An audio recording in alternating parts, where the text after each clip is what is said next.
Hey everyone, today we're going to dive into a question that seems super simple on the surface, but it's actually at the very core of how we live our lives and even build our societies.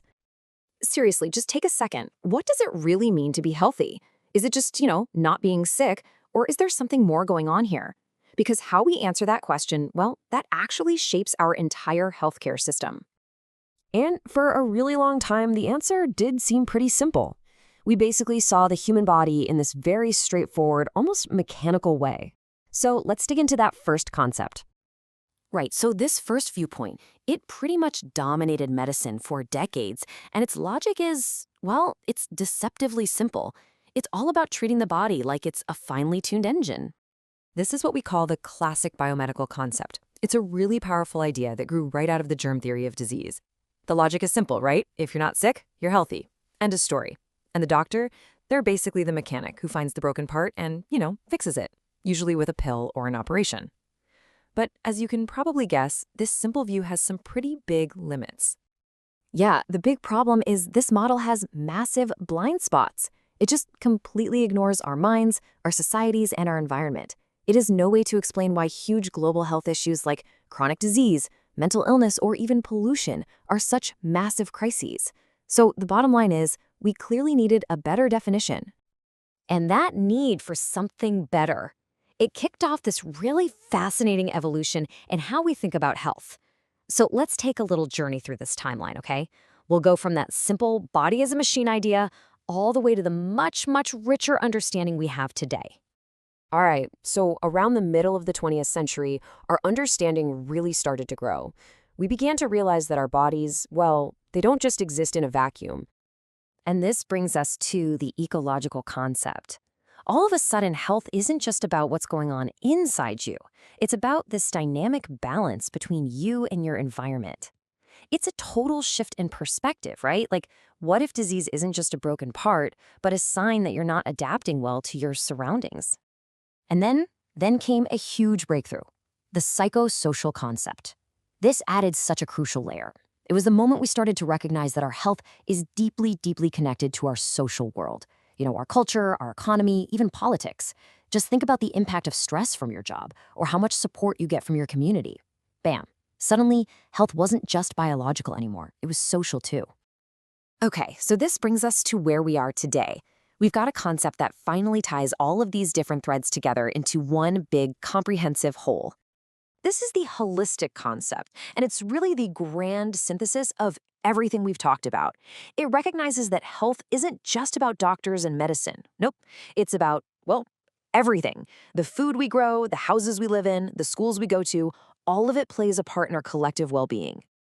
And what's so cool is that this big, complex, modern idea is really just a new way of saying something people have known for ages. A sound mind in a sound body, in a sound family and environment, it's all connected. So this raises a huge question, right? If health is this big, complex, holistic thing, how on earth do we measure it? How can we tell if an entire country is actually healthy? Well, first things first, we've got to separate two key ideas. On one hand, you've got the standard of living. That's the objective material stuff you can count, like income, housing, jobs. But on the other hand, you have quality of life. And that's totally subjective. It's how you personally feel about your life, your happiness, and your freedom. So, to try and measure this stuff, experts came up with tools like the Physical Quality of Life Index, or PQLI. And what's so powerful about this index is that it doesn't really care about money. Instead, it measures the results, the things that really matter for human well-being. Things like, are babies surviving their first year? Are people living longer? Are they able to read and write? And when you look at it this way, you find some really surprising things. For example, you can have some super wealthy, oil-rich nations that actually have a pretty low PQLI score. And then you have a country like Sri Lanka with way less income that scores really high. It's such a powerful reminder that money just doesn't automatically buy well-being. Now today, the gold standard, the most widely used tool, is the Human Development Index, or HDI. This is the global benchmark that everyone uses to compare well-being across different countries. And the HDI is actually beautiful in how simple it is. It just combines three core things: longevity, or living a long and healthy life; knowledge, so having access to education; and income, having a decent standard of living. See? It's not just about how much money a country has, it's about what people are actually able to do and be. To make this a bit more real, let's just look at an example. Back in 2012, Sudan ranked 171st on the HDI. That one number, it tells a really powerful story about what the average person's access to health, education, and a decent income was like in that country at that time. So where has this whole journey taken us? Well, we've seen how our understanding of health has completely evolved, and it's led to a powerful new philosophy. And this new philosophy is built on some key ideas. First, health is a fundamental human right. Second, it's not just your problem or my problem. It's a shared responsibility between all of us and our governments. Third, it's absolutely central to having a good quality of life. It's also a social investment. And finally, it's a global goal that we all should be working towards together.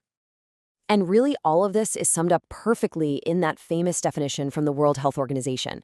Health is a state of complete physical, mental, and social well-being, and not merely the absence of disease or infirmity. It's just so much more than just not being sick. So let's end with a question for you to think about. If health really is this shared, global goal, what role do we each play in making it happen? What's one thing, maybe a small thing, you could do to improve not just your own well-being, but the well-being of your community too? Thanks so much for joining me.